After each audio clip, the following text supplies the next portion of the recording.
Yesu nashimwe bene data, nizere ko meze neza, nizere yuko muri amahoro.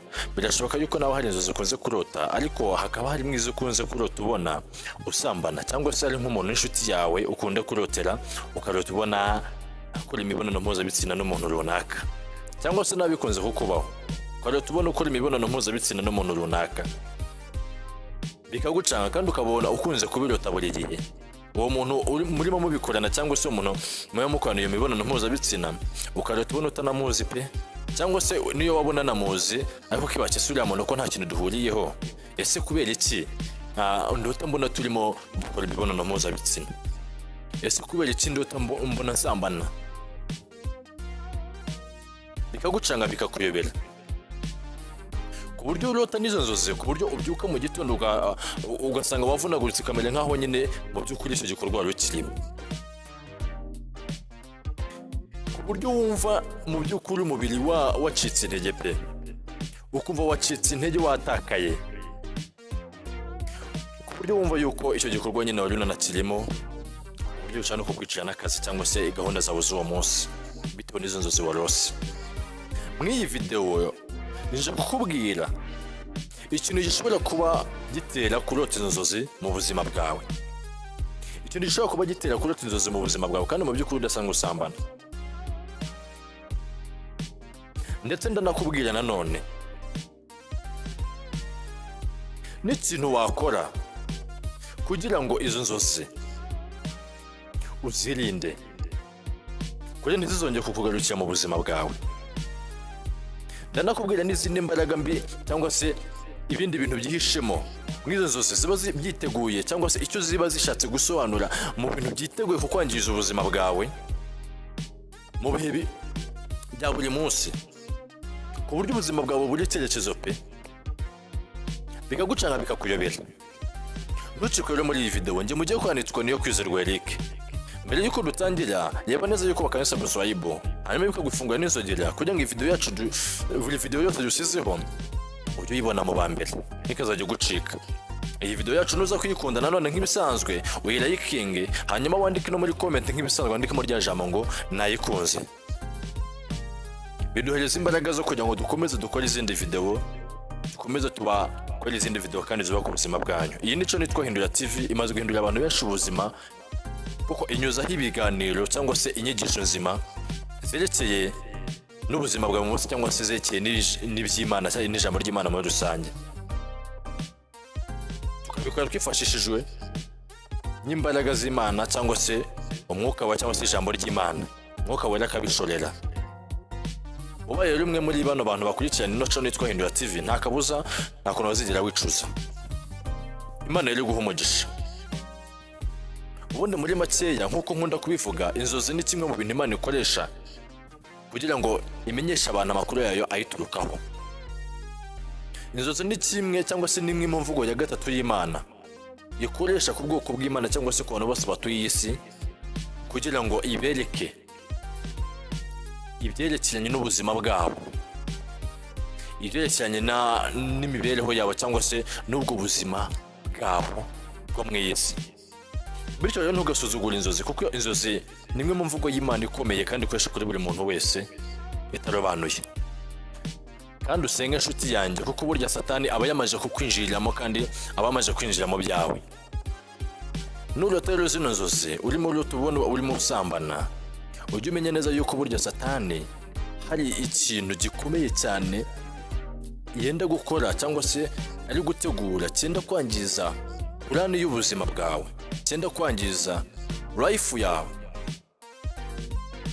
Urugero, hari ubwo waba urimo utegura ubukwe, wenda gukora ubukwe, umusore cyangwa umukobwa cyangwa se uri umudamu cyangwa uri umugabo, urimo urategura ubukwe, ukarota ubona urimo usambana n'umuntu atari umugabo wawe.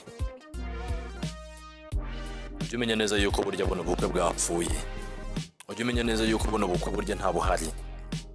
Satani yamaze kubwinjiramo biturutse mu migambi yiwe, bidaturutse mu bushake bw'Imana, ahubwo biturutse mu migambi ya Satani.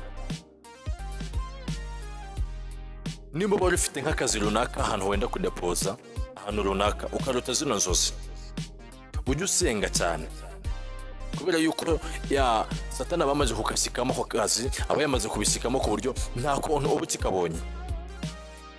Niyo mpamvu usanga rimwe na rimwe abantu barimo batazi ese ibyo duhangana byo bituruka hehe, cyangwa se biri gukomoka hehe, cyangwa se bimeze gute, biri kuva hehe. Ujye umenya neza yuko burya Satani ahari kandi akora nshuti yanjye, afite imbaraga nyinshi cyane. Igihe uzarota, igihe cyaje cyose uzarota cyangwa waroteye umuntu ubona arimo asambana mu nzozi, izi ni inzozi mbi cyane, uzamusengere, cyangwa se nimbe nawe ari wowe ukimara kuzirota ako kanya uzasenge cyane, kubera yuko Satani aba yamaze kwinjira mu buzima bwawe, yamaze kwinjira mu byawe. Nimba uri nko kudepoza ahantu runaka akazi, ntabwo uzaba ukibonye. Nimba uri mutegura ubukwe, ntabwo uzaba ukibubonye. Nimba hari interview uri ufite bari barenda kugukoresha y'akazi runaka, ntabwo uzaba ukikabonye, kubera yuko Satani yamaze kwinjiramo, yamaze kwinjira mu migambi yawe, yamaze kwinjira mu migambi y'ubuzima bwawe. Nurota zino nzozi nshuti yanjye, ntukabifate nk'ibisanzwe, byukusenge cyane, kuko Satani yamaze kwinjira mu buzima bwawe. Birashoboka ko bisanzwe uzirota, birashoboka ko ari umuntu wese uzirotera. Musengere, isengere nimba ari wowe bisanzwe uzirota. Satani yinjiye mu buzima bwawe. Iki ni ikimenyetso gikomeye cyerekana yuko Imana iko kwereka yuko Satani yinjiye mu buzima bwawe, kandi yinjiye mu byawe, yinjiye mu mibereho yawe. Ariyo mpamvu ubona ibintu byose byageje byanga. Senga kuko Satani yarinjiye. Ikindi kintu ushobora gukora mu gihe warasize zino nzozi cyangwa se amaze kumenya ibi bintu, ugomba kwiriza ubusa ndetse ugasenga. Ukimara kurota zino nzozi, banza byuko usenge nyirizina, ubwira Imana ati ibingibi ndabyanze, imigambi yose Satani afiteho ndayanze. Hanyuma ufate n'igihe cyo kwiriza ubusa ndetse no gushoma ijambo ry'Imana, bizagenda biva mu buzima bwawe. Nimba rusanga uri ufite kino kibazo, nimba rusanga ugira kino kibazo, senga, kuko Satani afite imigambi itari myiza ku buzima bwawe. Satani afite imigambi itari myiza ku mibereho yawe. Satani afite imigambi itari myiza kuri iyo nshuti waroteye cyangwa se ku umuntu waroteye. Muheke, musengere, mwereke Imana, ntukabifate nk'ibisanzwe nshuti yanjye. Ubutware bw'umwijima burahari kandi burakora. Ubutware bw'umwijima burahari kandi bufite imbaraga. Senga rero nshuti yanjye, ntukabifate nk'ibisanzwe. N'ibyo bintu rero naguteguriye mwino video kukubwira yerekeranye n'izo nzozi zo kurota urimo usambana, zerekeranye n'izo nzozi zo kurota urimo ukora imibonano mpuzabitsina n'umuntu runaka. Ntukabifate nk'ibisanzwe, ujye umenya neza yuko hari ubutware bw'umwijima, hari imyuka ya karande, hari icyo Satani yenda gukora mu buzima bwawe kandi cyaka kubiho kugira umumaro. Hari ikirere ari kwenda guhindura, hari ikirere cy'umugisha yenda guhindura mu buzima bwawe, hari ikirere cy'imibereho yenda guhindura mu buzima bwawe, hari ikirere cy'ibyishimo yenda guhindura mu buzima bwawe. Bifate nk'ibisanzwe. Hari ukuntu abantu birota bakavuga uti ngo wahasanga urugero n'umusore arimo arabirota, akavuga uti hasanga ari kwa kundi nyine batwigishije, ivuga uti ngo dream about it, cyangwa se nko kwiroteraho. Nyamara Satani abarinjiye mu buzima bwawe, abarinjiye mu mibereho yawe, abarinjiye mu byiza byawe. Ntukabifata nk'ibisanzwe nshuti yanjye, byuko usenge kandi wegere Imana, utukeshe uwo mwuka mubi, uvuga uyibwiye ati ntabyo nshaka. Ukibara kuzota ako kanya, byuko usenge, fata ingamba muri wowe, fata ingamba. Uvuga uti ndashaka kugenda muri zino nzira, ndashaka kuyoboka ijambo ry'Imana, ndashaka kuyoboka mu kwiriza ubusa, ndashaka kuyoboka mu gusenga by'ukuri, ndashaka kuyoboka mu kuba na n'Imana. Nimba ntahise ngombana n'Imana, gusenga nshuti yanjye nicyo kintu cyonyine kibasha gukuraho ibintu byose bidushamikiyeho cyangwa iby'imyuka mibi.